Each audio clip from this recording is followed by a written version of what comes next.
Buenas noches con todos. Buenas noches con todos. Vamos dándole unos minutos más para que se vayan conectando, por favor. E iniciamos el día de hoy. Hoy tenemos NIF 2, ¿verdad? Por favor, me reconfirman. No tengo el calendario, pero siempre es bueno hacer la consulta. Hola Javier, ¿qué tal? ¿Cómo estás? Muy buenas noches. Buenas noches. Buenas noches, Sheila. Buenas Doc, hoy noches. tenemos NIF NIF 2. 2, pago basados en acciones. Correcto, es correcto, es correcto. Muy bien, muy bien. Entonces, nada, vamos dejándole una especie de tiempo para que se vayan conectando, aún falta muchos aún, y empezamos.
A ver, muy buenas noches con todos.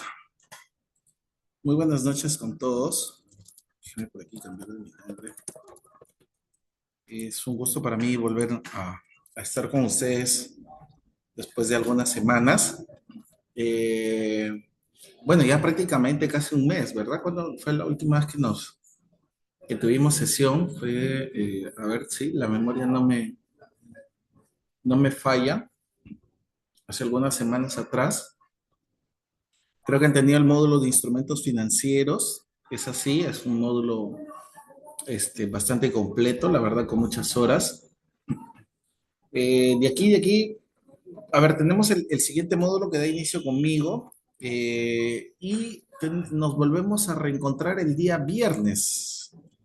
El día viernes 24 tenemos sesión, me parece que NIF 6, ¿sí? NIF 6. Y luego vuelven a tener conmigo para ver si NIF 12 el lunes 27.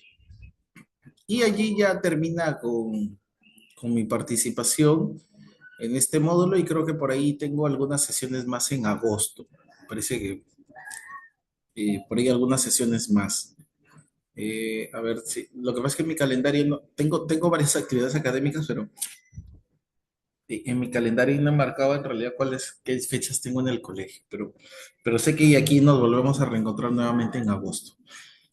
A ver, buenas noches Javier, buenas noches John, buenas noches Ruth, muy buenas noches con todos. A ver, está también por aquí conectado, está Aurora, ¿qué tal Javier? John, está por aquí también Chuquimango, Richard, Dajeli, Frank, Karel, Karin, Luz, María, está Katy también, Paul, está también Fernando, Ruth, Ralph, Richard, Segundino, eh, Sherlyn, Victoria, Wilmer, Xiomarle, Yesenia y Sheila. ¿Qué tal? Muy buenas noches con todos. Vamos a revisar una norma que, cuyo texto, la verdad, es extenso, es extenso. Es una norma que digamos, su aplicación no suele verse, no es muy común en realidad aquí en el país.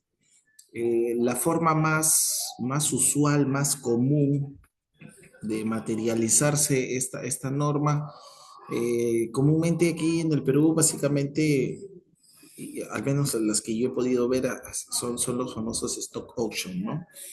Eh, Luego, en otras legislaciones, digamos, su uso sí es más amplio, ¿verdad? Es el famoso pagos basados en acciones. Déjenme hacer de modo presentación, pero que cuya forma de contabilización ya verán más adelante es relativamente fácil, relativamente fácil. La complejidad va a estar en determinados métodos de valorización en algunas situaciones, en donde sí, pues bueno, hay que acompañarse o soportarse de cálculos actuariales, de economistas, porque ahí, digamos, hay que determinar determinados valores, pero nuevamente, no es lo usual, no es lo común, no es muy común ver este tipo de operaciones aquí, pero en algún momento de su vida profesional probablemente también se topen con ello y es importante conocer. NIF 2, pagos basados en acciones. Lo primero que debemos de saber para poder un poquito ubicarnos y conocer en qué momento me encuentro dentro del alcance de la norma es que una característica principal del pago basados en acciones es ello, que al trabajador o al proveedor yo le voy a pagar, yo le voy a pagar, o el pago que le voy a hacer va a estar sujeto al valor de una acción. Es decir, ese pago va a estar sujeto a un pago ya sea en acciones o que el pago esté sujeto al valor de una acción. Esa es una característica principal del pago basado en acciones. Cuando se presenten ese tipo de situaciones, ya estoy dentro del alcance de la NIF 2. Ahora, esta parte de la teoría es un poco pesado, es un poco tedioso, es un poco extenso. La norma por sí es extensa. Tiene muchas páginas, es una norma extensa, al igual que la NIF 10, que la NIF 3, son normas muy extensas, ¿no? La NIF 15, la NIF 18, son normas que tienen muchas páginas, muchas páginas. Hay que leerlas con un poquito de tranquilidad, con un poquito de calma, por eso es que el material que vamos a revisar tiene mucho texto, así que hay que tener un poquito de paciencia nada más, pero es muy importante poder conocer la parte normativa, porque esta es una norma muy normativa, tiene mucho texto. Ya luego ya veremos con algunos ejemplos, algunos distintos contables, cómo se va materializando esto. La forma de contabilización nuevamente es relativamente fácil. Ya veremos en qué casos se presenta la complejidad, pero nuevamente sí les voy a pedir mucho su atención y un poquito de paciencia para que esta parte que es un poco tediosa, la parte normativa, sea lo más llevadero posible. Entonces, básicamente la NIF 2 nos ayuda a reconocer y a medir aquellas transacciones de pagos que están basados en acciones. Entonces, básicamente un ejemplo es aquella en donde ese pago está sujeto a la transferencia de un instrumento de patrimonio, sea una acción o opciones sobre acciones. ¿A cambio de qué? A cambio de bienes o servicios que puedan ser previstos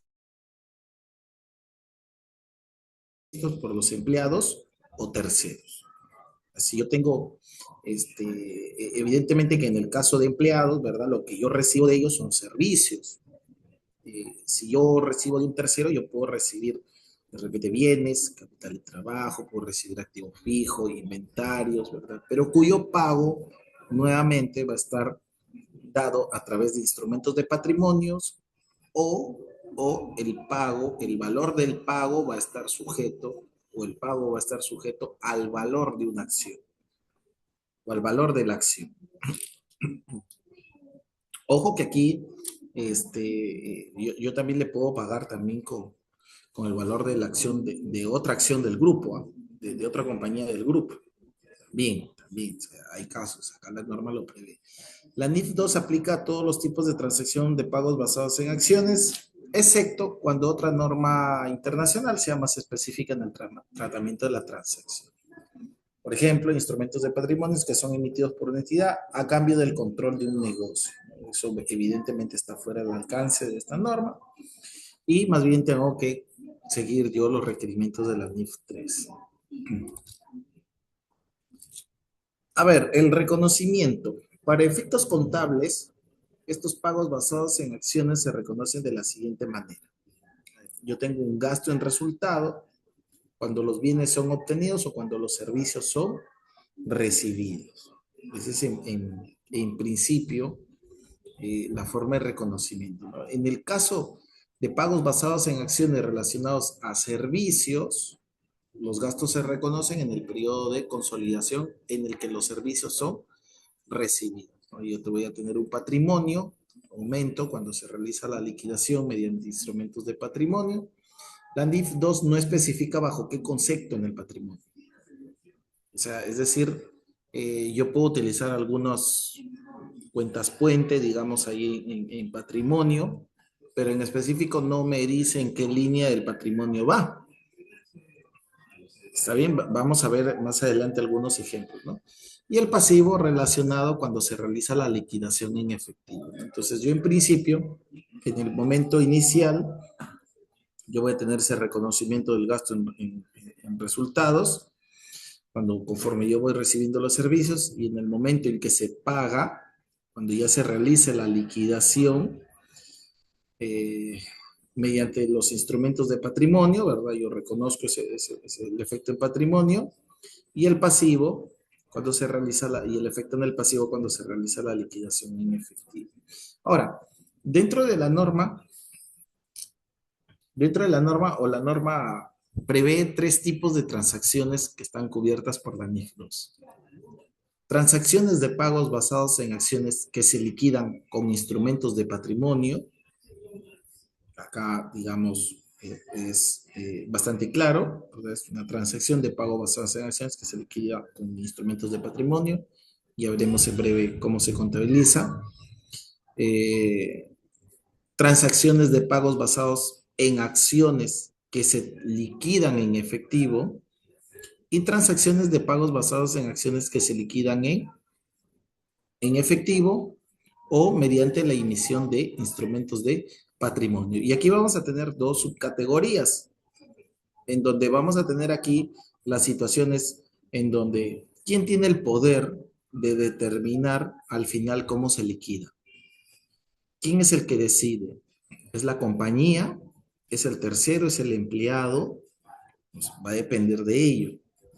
Hay consideraciones que hay que tener en cuenta. Entonces, vamos a tener estos tres tipos de transacciones, nuevamente, y los que vamos a estudiar el día de hoy.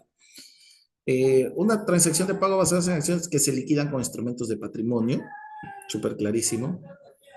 Aquellas que se liquidan en efectivo y aquellas que se pueden liquidar en efectivo o mediante los instrumentos de patrimonio. Entonces, ¿qué es una transacción de pagos basados en acciones? Aquella en que la entidad recibe bienes o servicios a cambio de sus instrumentos de patrimonio o que incurre en un pasivo por ellos que se miden por referencia a sus propios instrumentos de patrimonio.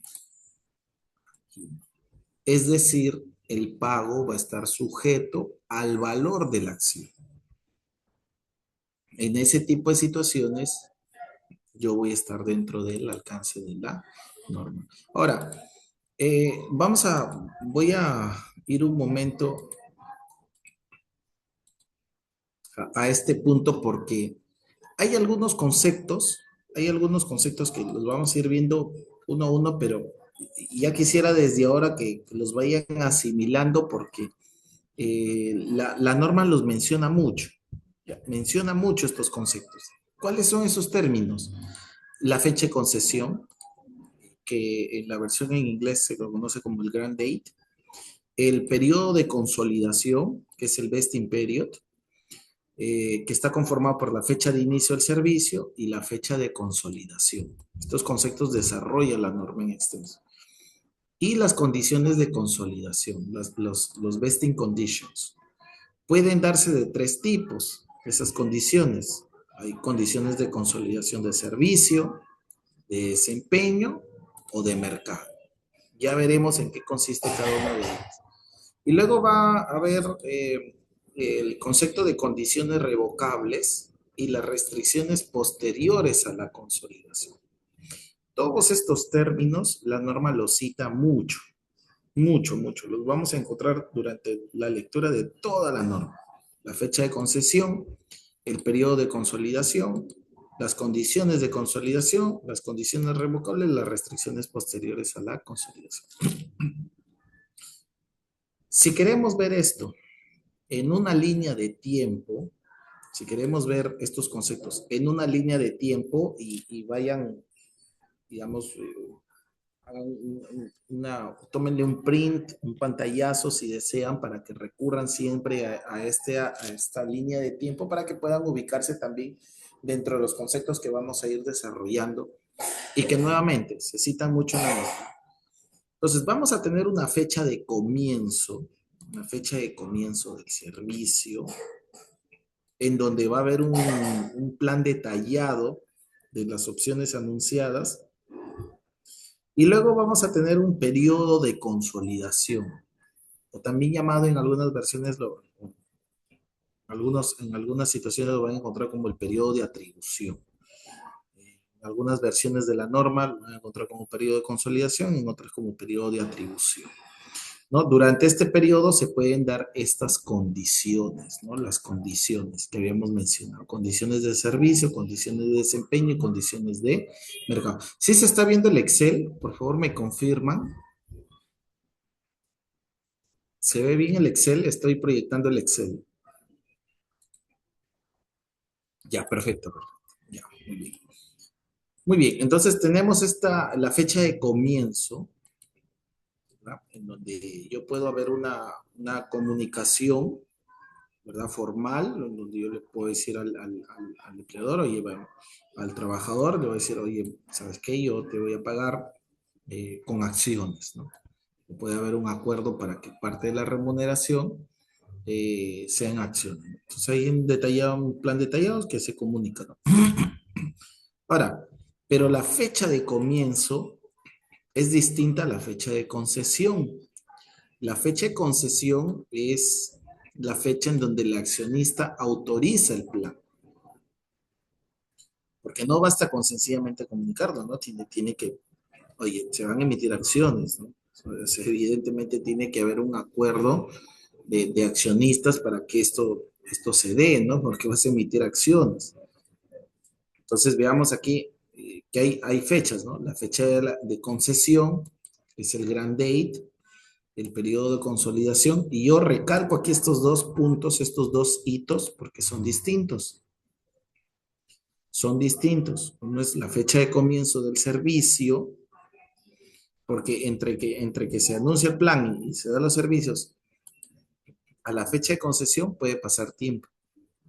Eso lo vamos a ver el día de hoy, ¿no? Y luego vamos a tener la famosa fecha de consolidación. La fecha de consolidación, en donde ya se cumplieron estas condiciones y vamos a tener aquí, dentro de nuestra línea de tiempo, también, bueno, la fecha de ejercicio, la fecha del ejercicio, porque puede ser de que los trabajadores no terminen todavía ejerciendo este, su, su derecho, ¿verdad? O pueden darse situaciones en donde pueden haber restricciones posteriores a la consolidación, o pueden haber condiciones revocables. Entonces, son muchos los conceptos, las aristas que, como vemos, se pueden ir presentando en esta línea de tiempo. Entonces, nuevamente, por favor, tengan en cuenta estas definiciones, estos términos, los voy a mencionar mucho durante la presentación de las diapositivas y no perdamos de vista esta línea de tiempo, ¿ya? La fecha de comienzo del servicio, la fecha de concesión, la fecha de consolidación y la fecha del ejercicio del derecho. Entre la fecha de comienzo y la fecha de consolidación, ese es lo que se le conoce como el periodo de consolidación o atribución, en donde evidentemente pueden haber condiciones. ¿De qué tipo? De servicio, de desempeño, de mercado. Hasta este punto claro, en la línea de tiempo, los conceptos, ¿sí? Profesor, buenas Pasemos, noches. listo, pasemos entonces. Buenas noches, profesor. Sí, cuéntame, Fernando. Una consulta. Eh, ¿Por qué una empresa, o en qué escenario se da esto de que una empresa obtiene sus bienes o servicios de esta manera, mediante sus acciones? ¿Por qué no de la manera, por decirlo, convencional, con flujo de efectivo, a crédito? ¿Por qué se da este escenario con el pago de las acciones? Miren, en realidad no es muy común, pero en otros países, e inclusive ustedes probablemente muchos lo habrán visto hasta en las películas, ¿no?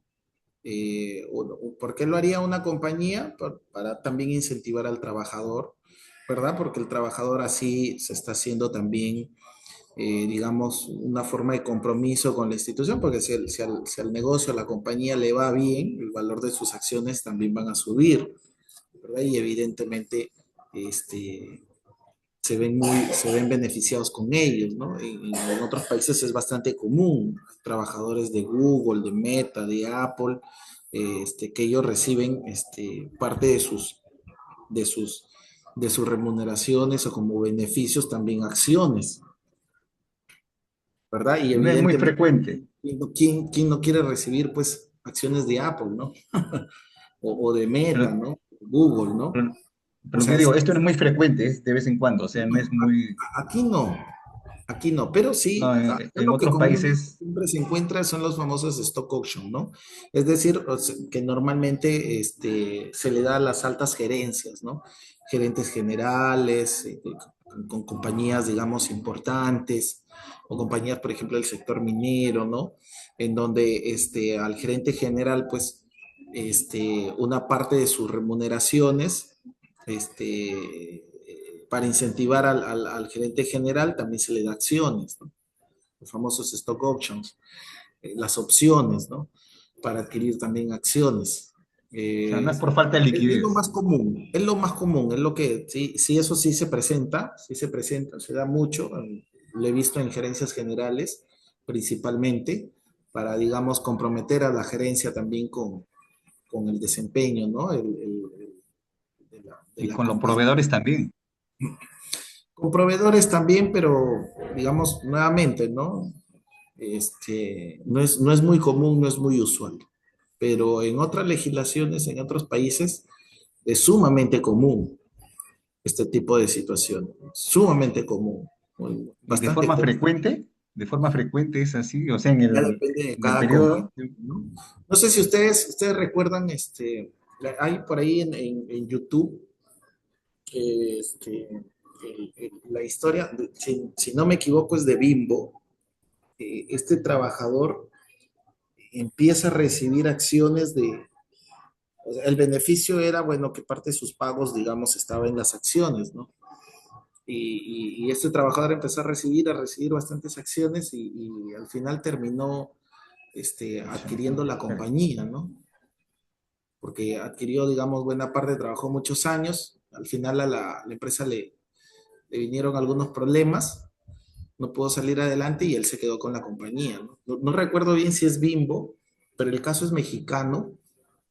El caso es mexicano, búsquenlo por ahí en YouTube, ya la verdad es un pequeño vídeo que vi hace algunos años atrás, mm, pero está en la red, ahí los invito a revisar, denle una miradita, yo ya, ahora que se me venía el ejemplo, yo también voy a tratar de buscarlo más tarde y se los profesor, disculpe, comparto el pero link. esto no es por una falta de liquidez de la empresa, sino No, que no, se no, da, no, no, no, no, no, no, no, en lo absoluto. Ya eso ya depende, digamos, son acuerdos una de política. accionistas, ¿no?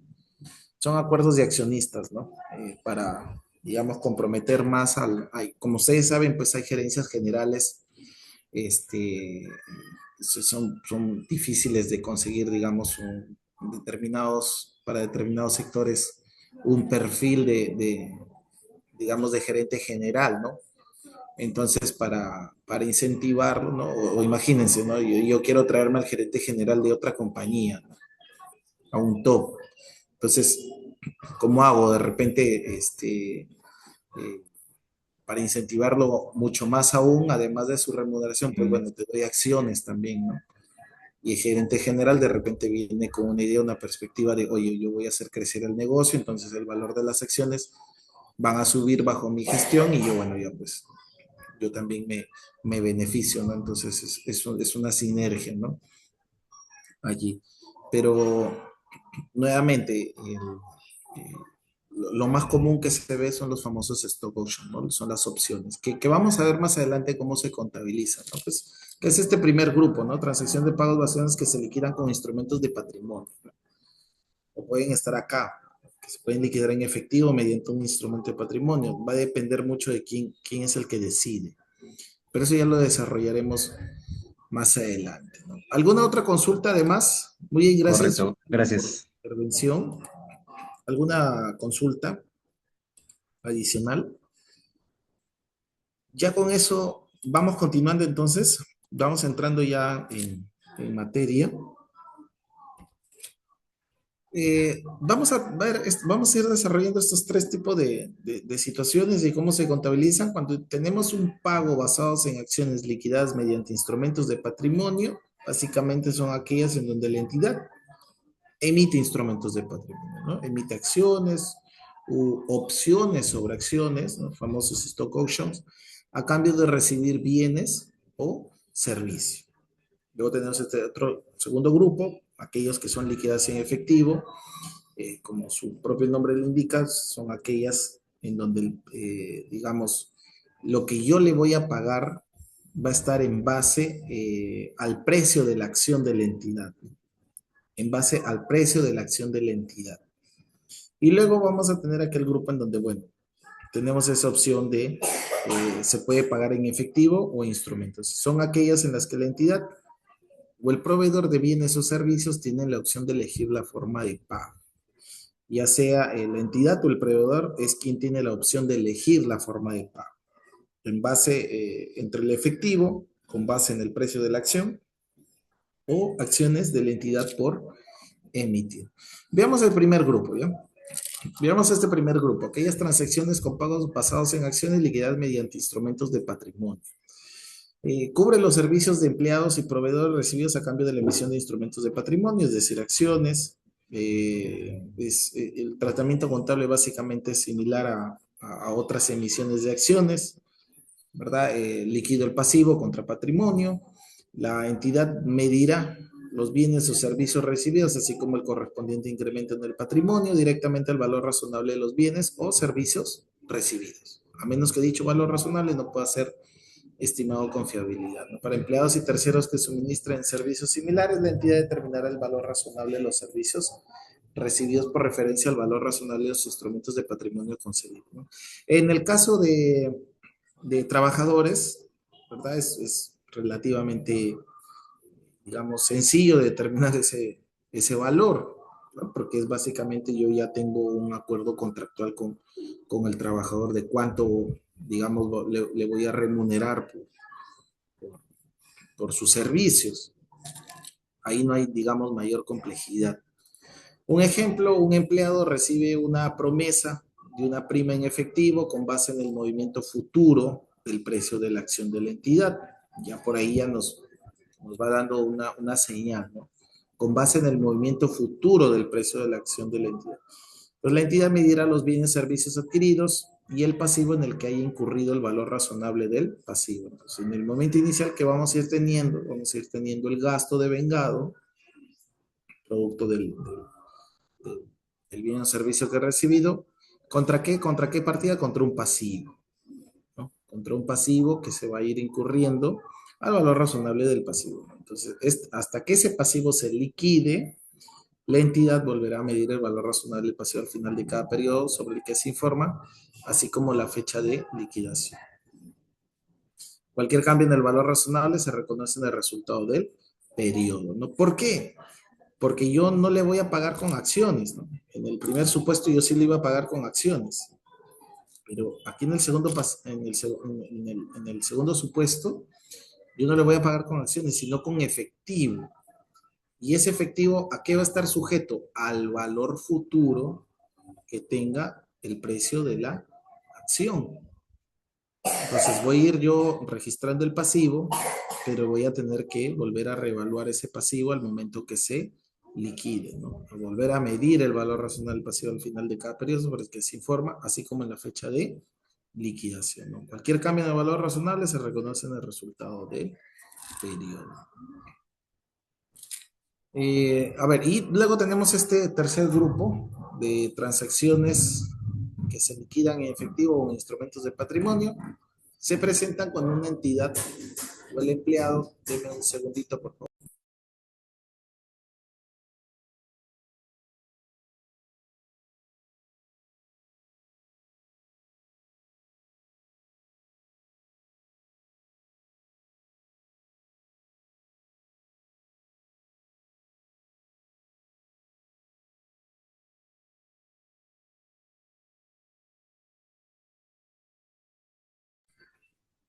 En este supuesto, bueno, se presenta cuando la entidad o el empleado o proveedor tiene la opción de emitir acciones o pagar en efectivo el retorno de la prestación. Aquí sí la característica principal va a estar, digamos, en quién tiene la opción de elegir, si es la entidad o es el proveedor o el empleado.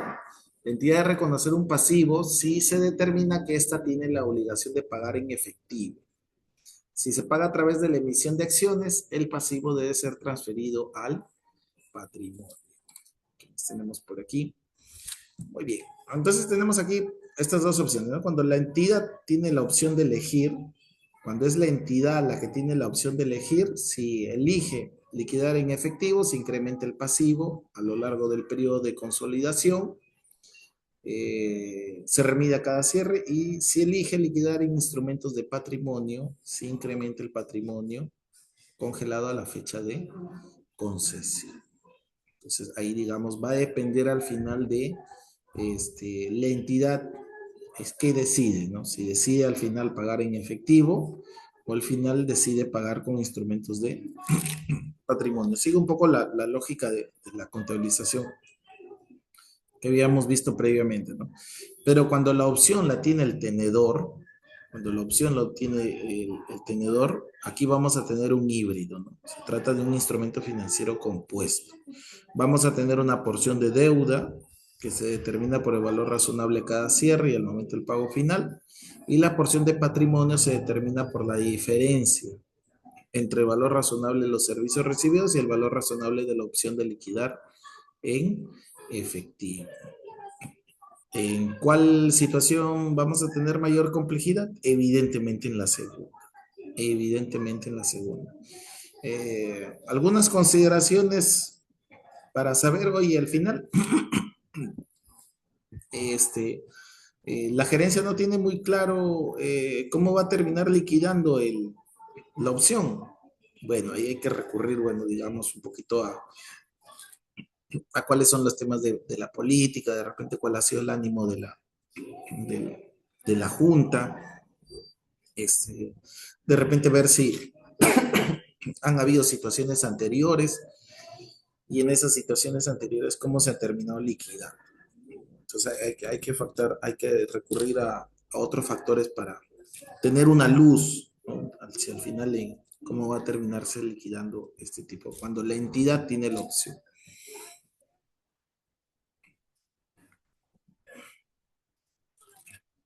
En principio general, cuando tenemos transacciones con pagos basados en acciones celebradas como una forma de beneficio a los empleados, entonces en principio general, el principio general de la NIF 2 es que tengo que reconocer un gasto en el estado de resultados, ¿verdad? Como por el principio de vengado, porque yo lo que estoy recibiendo son servicios, bienes o servicios, ¿verdad? Que al final esto van a terminarse realizando y voy a tener que reconocer ese gasto. Un gasto tiene que ser reconocido en el estado de resultados como parte del resultado del periodo en el que la entidad celebra la transacción con pagos basados en acciones.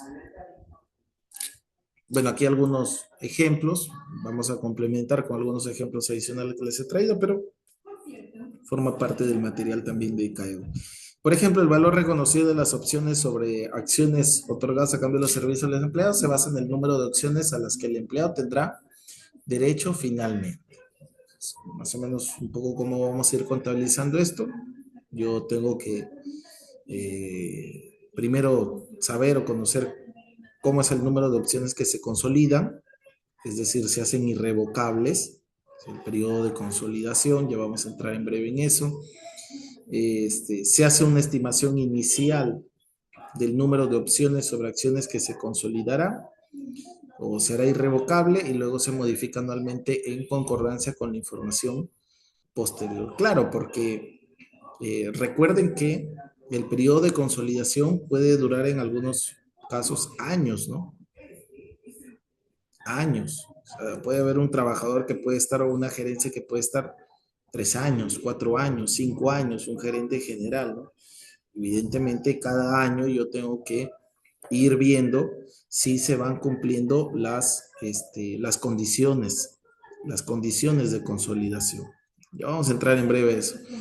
La entidad hará un ajuste final a esta estimación en la fecha en la que las opciones finalmente se consolidan, ¿no? O se hacen irrevocables, de modo que el número total de opciones sobre acciones reconocido en los estados financieros sea igual que el número que en efecto se consolida. Eh, ¿Dónde está la complejidad aquí? Evidentemente aquí, ¿no? ¿Por qué? Porque la entidad hará un ajuste final a esa estimación en la fecha en que las opciones finalmente se consolidan, de modo que el número total de opciones sobre acciones reconocido en los estados financieros sea igual que el número que en efecto se consolida o se vuelven irrevocables. La medición del valor razonable. La NIF 2 utiliza el término valor razonable, pero no es un término de valor razonable que sea similar al de la NIF 13. ¿Ya? Tiene su propia definición de valor razonable y lo precisa la norma, lo precisa. Difiere en algunos aspectos, ya la definición que vamos a encontrar en la NIF 3. Para efectos de transacciones con pagos basados en acciones, este valor razonable se mide de acuerdo a las guías que están en la misma NIF 2, en lugar de las guías de la NIF 3. Este valor razonable de las acciones otorgadas se mide al precio del mercado. Si estas se cotizan en un mercado público, de otra forma, el precio del mercado estimado. Bueno, cuando soy una compañía pública, el valor razonable de las acciones es muy fácil de sacar, ¿verdad? Sencillamente yo entro a la bolsa, veo cuánto es el valor de la acción y evidentemente ahí yo ya tengo el valor razonable del precio del mercado, ¿no? ¿Dónde viene la problemática? Evidentemente cuando esta empresa no cotiza en bolsa, ¿no? Entonces, ¿cómo determina ese valor razonable? Bueno, ahí hay unas metodologías de valorización, que evidentemente no las vamos a ver aquí porque nuevamente son cálculos complejos, ¿no? Ahí ingresa matemática financiera avanzada pero hay metodologías, las vamos a citar más adelante. ¿Cuáles son esas? Bueno, aquí está, ¿no? Se utilizan modelos de valoración de opciones, ¿no? Eh, ahí hay modelos de valorización de opciones para medir el valor razonable de las opciones sobre acciones, ¿no? Y ahí entran muchas variables, ¿eh? Ahí entran muchas variables, ¿no? Posibles dividendos, resultados, en fin, son muchas las variables que ingresan en este tipo de mediciones. Eh, hay modelos en donde te ingresas toda la información y ya te valora la opción. En el apéndice B de la NIF 2 se presentan guías de medición detalladas. Eh, bueno, cuando tengo transacciones con pagos basados en acciones liquidadas mediante instrumentos de patrimonio empleados, el objetivo primordial de las transacciones, cuando la liquido mediante instrumentos de patrimonios, es poder contabilizar esos servicios prestados por los empleados como pago de la emisión de instrumentos de patrimonio, como acciones u opciones. Aquí la verdad no hay mucha ciencia. No hay mucha ciencia, sencillamente yo voy acumulando el pasivo contra el gasto, ¿verdad? El devengado, y al final hago el movimiento patrimonial contra la liquidación del pasivo. Entonces, la forma de contabilización es, digamos, relativamente fácil. Tales transacciones deben recibir un tratamiento congruente con el que se da a otras emisiones de instrumentos de patrimonio reconocidos el valor de los servicios recibidos como un incremento del patrimonio. A las 8 hacemos un pequeño break. Ya a las 8 hacemos un pequeño break de unos minutos, por favor, para descansar un poco la voz, porque aquí como hay mucha teoría, sí. Y en la tarde he dado clase también. Estuve en clase de 3 a 6 para un in-house. Eh, Así que ya comprenderán que ya después de 4, 5, 6 horas de dictado ya la voz no nos ayuda mucho, ¿no? Entonces hay que descansar un momento. Tales transacciones deben recibir un tratamiento congruente con el que se da otras emisiones de instrumentos de patrimonio, ya lo habíamos mencionado, los pagos basados en acciones liquidados en instrumentos de patrimonio deben ser valorados al valor razonable de los bienes o servicios recibidos. En el caso de servicios recibidos, evidentemente es relativamente fácil, ¿no? El pasivo es relativamente fácil de determinar, ¿no? Y al final lo voy a terminar liquidando en instrumentos de patrimonio. Un ejemplo, si en lugar de pagar a un contratista 500 por hora, por 3 horas de trabajo, se emitirán opciones sobre acciones. El valor razonable será de 1.500. Pues, 500 por las 3 horas, 1.500. Ese es el valor razonable.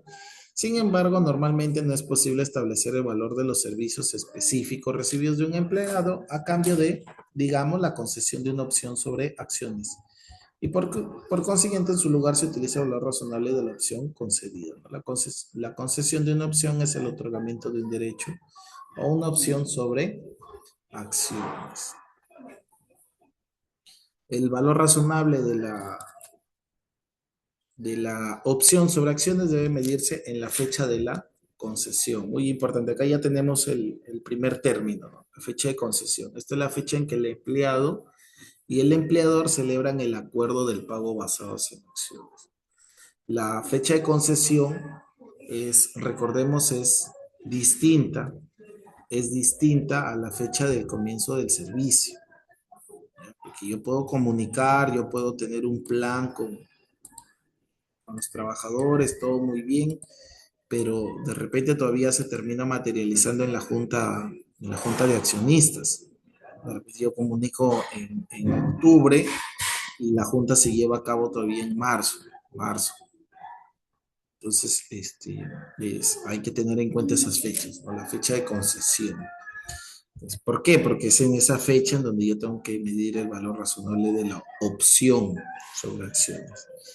Esta es la fecha en la que el empleado y el empleador celebran el acuerdo de pago basado en acciones. El derecho a la opción sobre acciones se estipula en la fecha de concesión, siempre y cuando el empleado preste sus servicios durante el periodo de tiempo estipulado o se cumplan otras condiciones. Vamos a entrar nuevamente a la otra categoría de transacciones con pagos basados en acciones liquidadas en efectivo. Por ejemplo, ¿no? Y yo me comprometo a un empleado una recompensa en efectivo con base en el movimiento futuro del precio de la acción. Es una característica principal.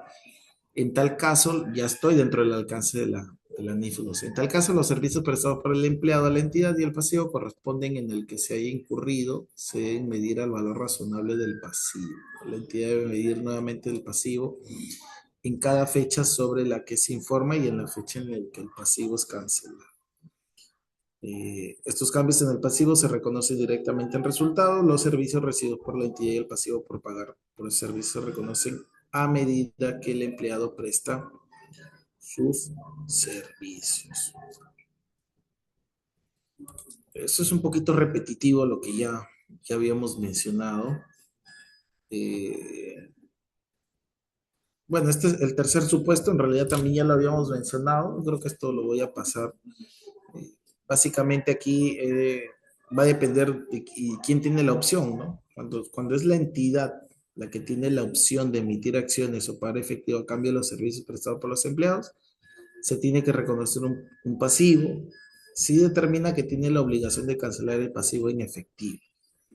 Si tras la cancelación la entidad al final emite acciones en lugar de pagar en efectivo, el valor del pasivo debe ser transferido al patrimonio. Okay, aquí, digamos, no tenemos mucha dificultad.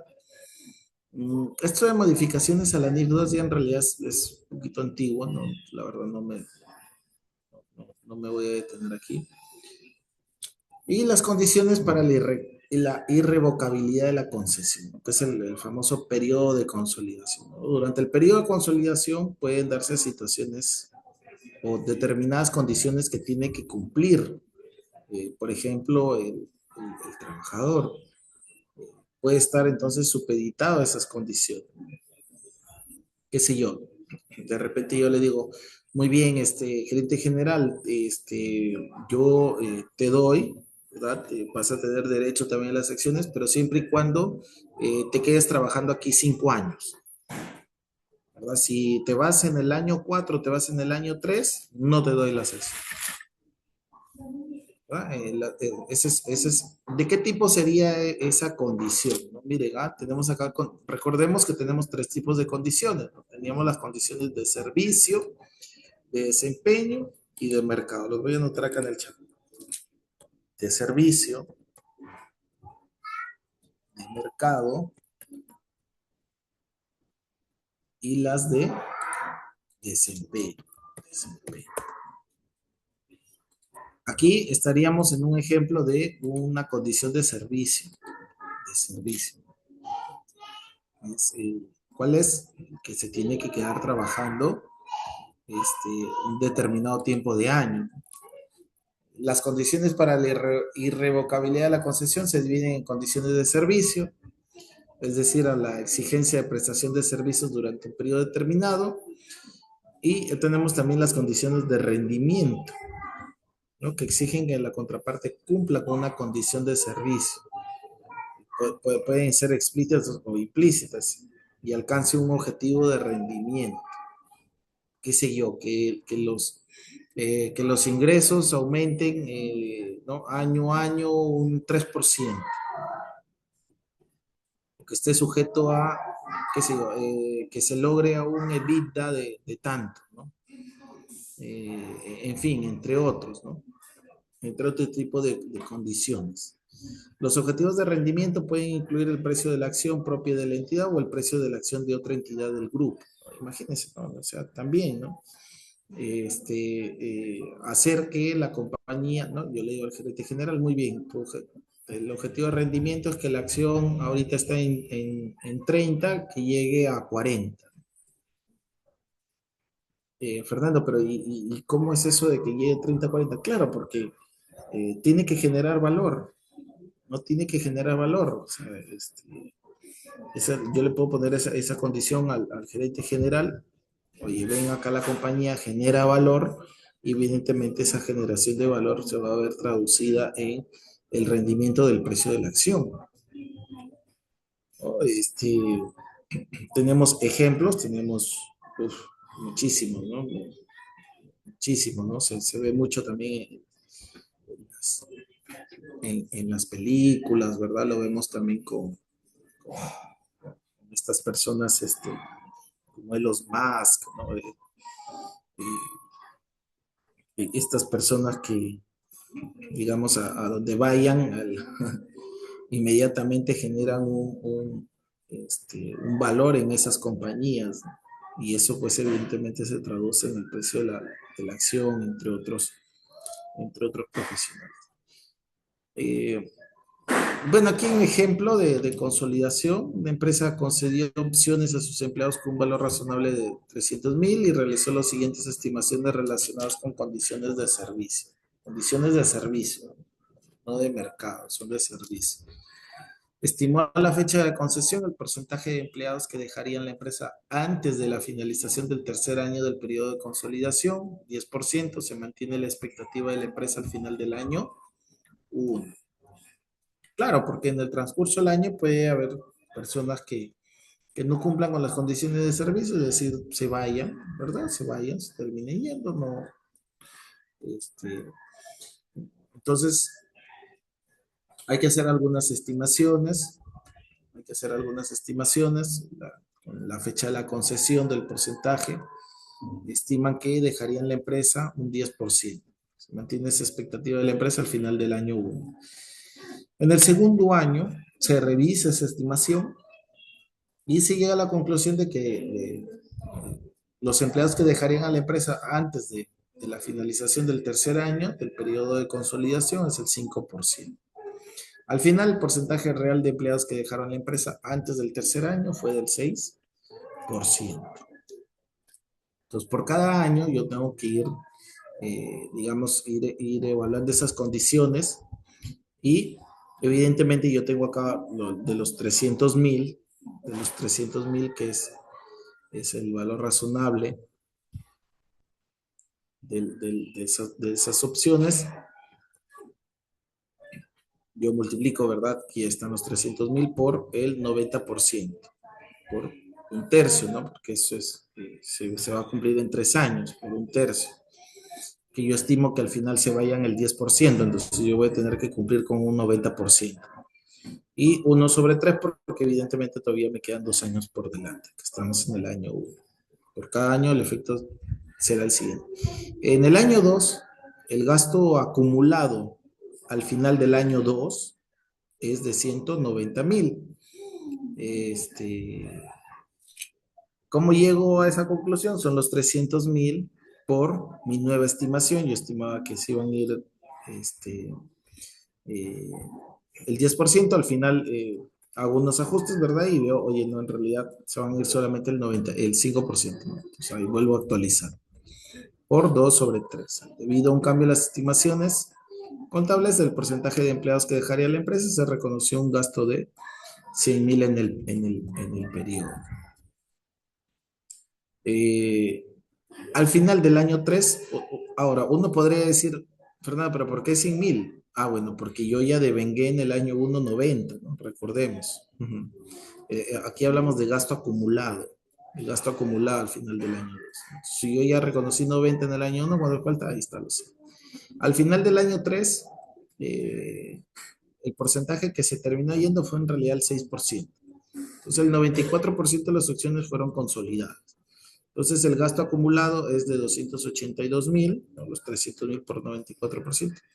Y el gasto en el año 3 fue de 92,000, ¿no? Porque yo ya había registrado 190.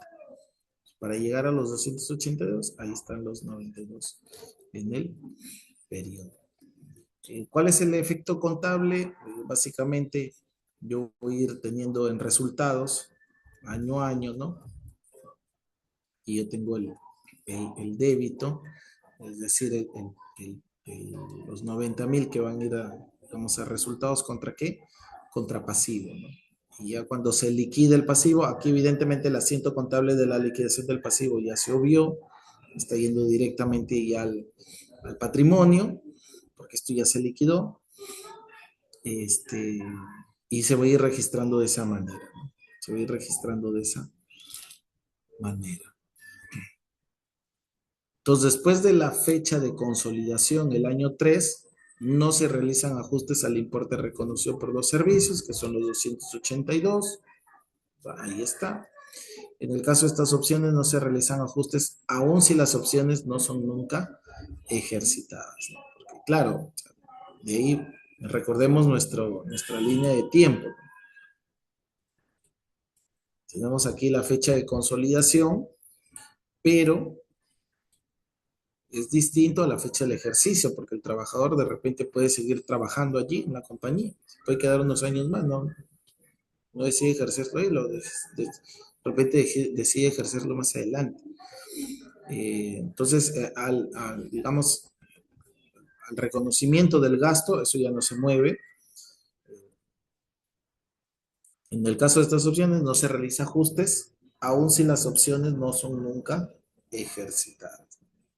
En el año 4, asumiendo que las opciones ya se ejercitan en ese año, se emiten nuevas acciones a un valor nominal de 20,000, ¿no? Asimismo, los empleados suscriben acciones por ejercicio por 50,000 en efectivo.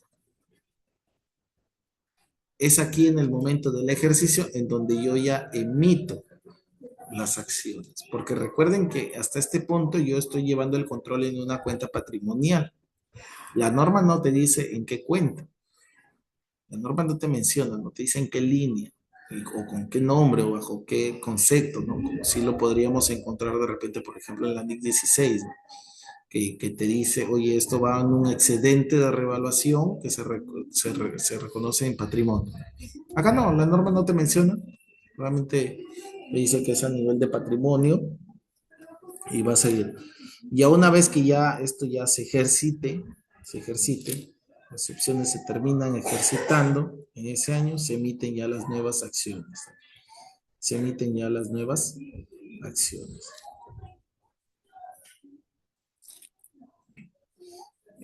Para el año 4, el efecto contable se reconocerá de la siguiente manera, ¿no? 20,000, que es el capital suscrito, y ahí hay una prima de emisión, ¿no?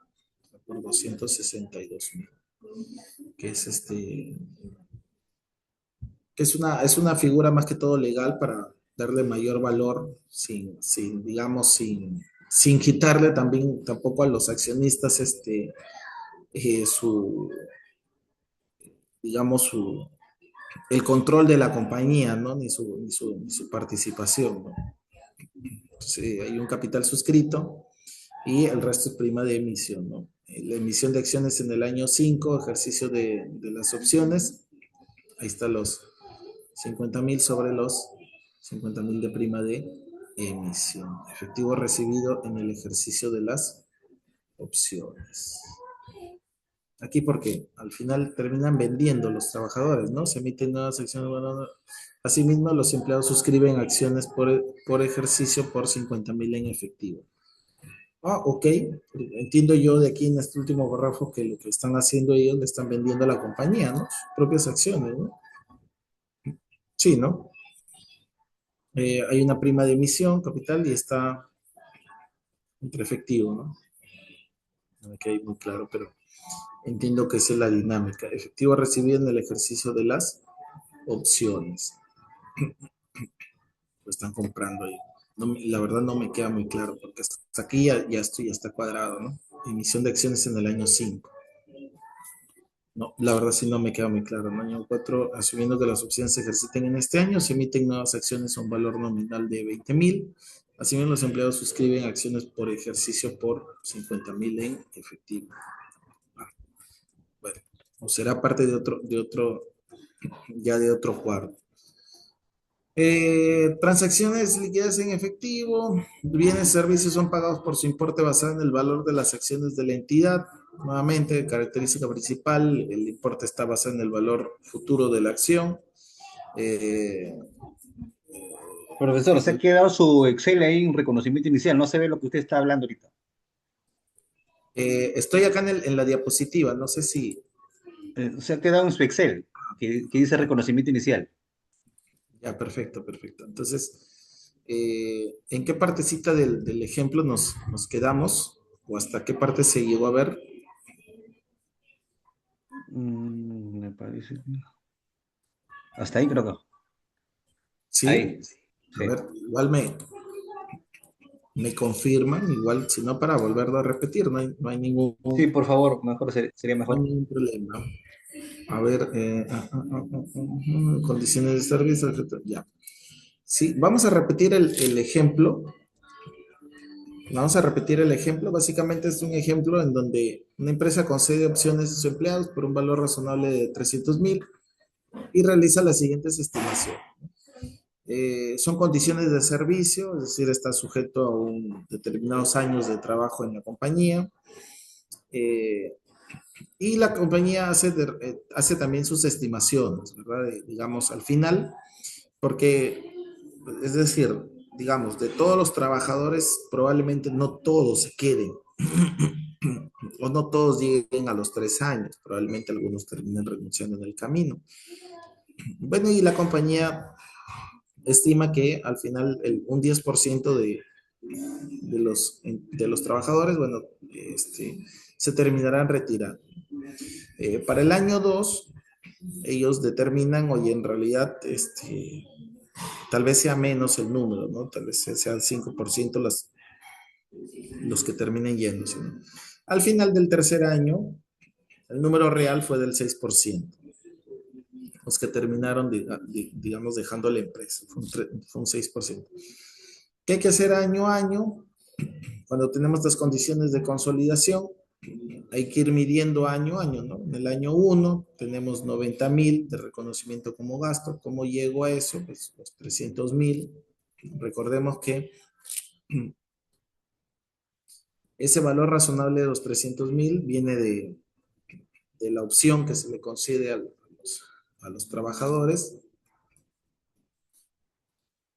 Entonces, yo voy a multiplicar por el 90% que estimo que se va a cumplir en el año 3 por 1/3, ¿no? Sobre un tercio, porque estoy en el año 1.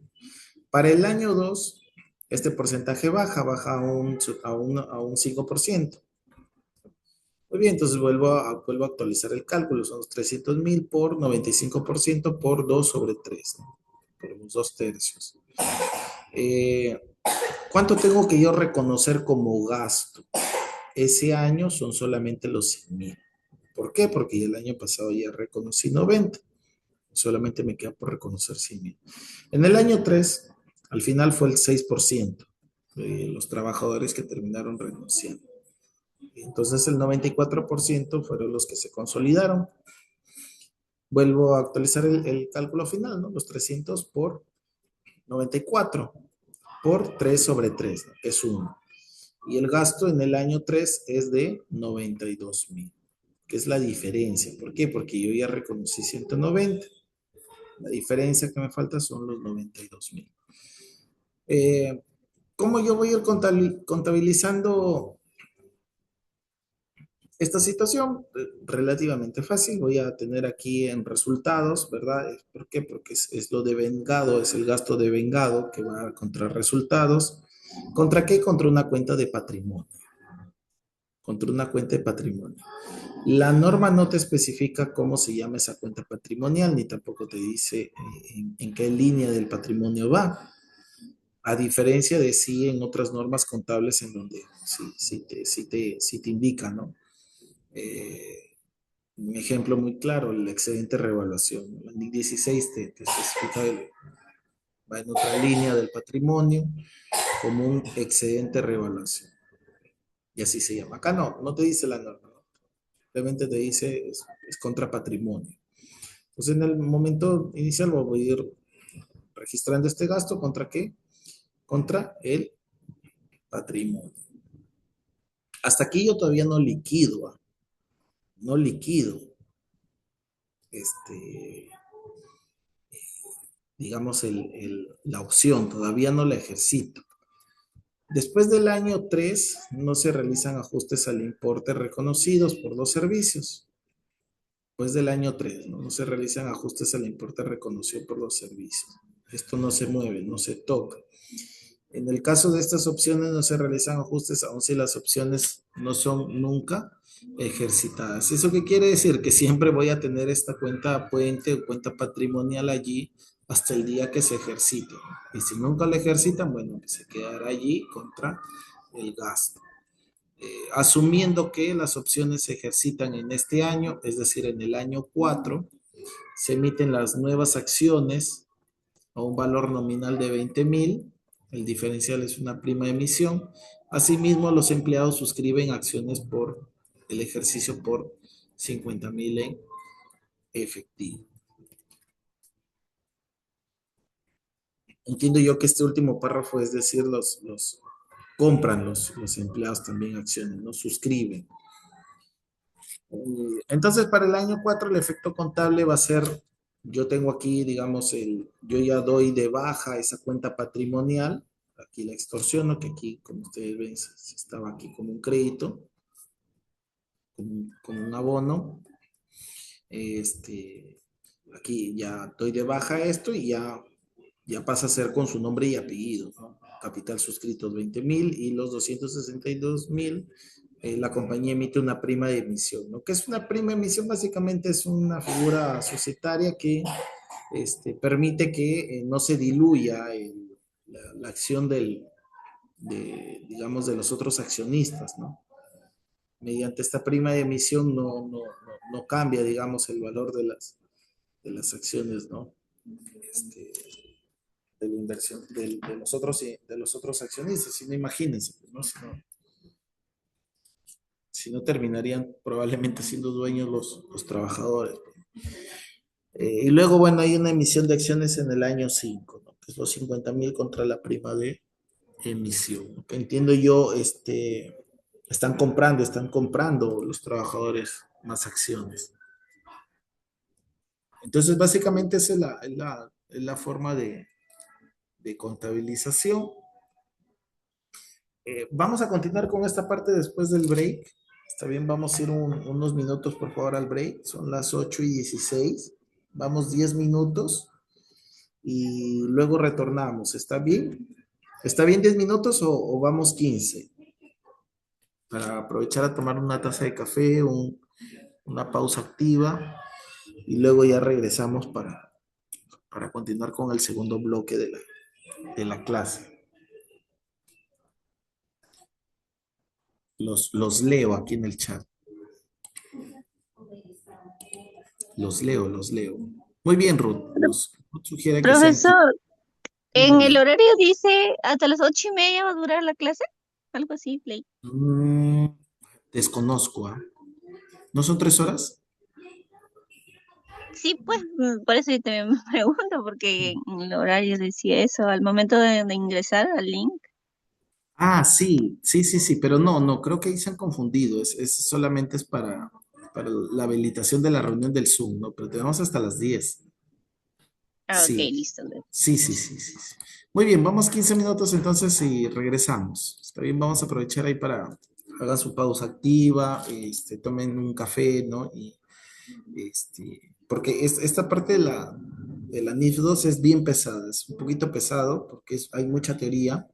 El texto de la norma es bastante amplio, la norma es amplia. Entonces hay que tener un poquito de paciencia. Luego ya vemos un material adicional que tengo para ustedes. Muy bien, regresamos. Son las 8:18. Volvemos.